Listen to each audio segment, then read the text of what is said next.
Kwa majina naitwa Elizabeth Stanford, ni mwanafunzi wa kidato cha 3 kutoka katika shule ya sekondari Tumaini Jema. Katika shule yetu ya sekondari Tumaini Jema kuna sekta mbalimbali. Nitaenda kuongelea sekta ya michezo. Katika sekta ya michezo kuna michezo mbalimbali inayohusisha wanafunzi wa kike pamoja na wa kiume. Katika wanafunzi wa kike kuna michezo ya rede, volleyball pamoja na netball. Wanafunzi wa kiume kuna mpira wa miguu pamoja na kukimbia. Mbali na michezo hiyo yote kuna entertainment pamoja na watching television, ambapo entertainment inasaidia wanafunzi kuonyesha vipaji vyao mbalimbali na pamoja na kucheza.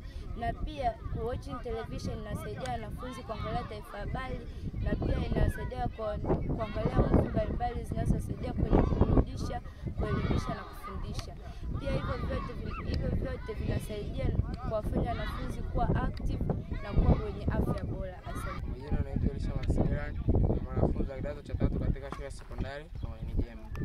Katika shule yetu tunajihusisha na michezo mbalimbali ikiwemo mchezo wa kukimbia, mchezo wa mpira wa miguu, mchezo wa mpira wa neti na mpira wa kapu, ya kuruka kamba. Kwa ujumla kweli michezo inatusaidia sana katika kuimarisha afya zetu. Sambamba na hayo, pia shule yetu inajihusisha katika shughuli mbalimbali za ufugaji na kilimo cha bustani za mboga mboga. Kwa kweli vyote hivi vinatusaidia katika kuimarisha afya zetu, ambapo tunapata na nguvu na afya kuweza kujisomea vizuri, ambapo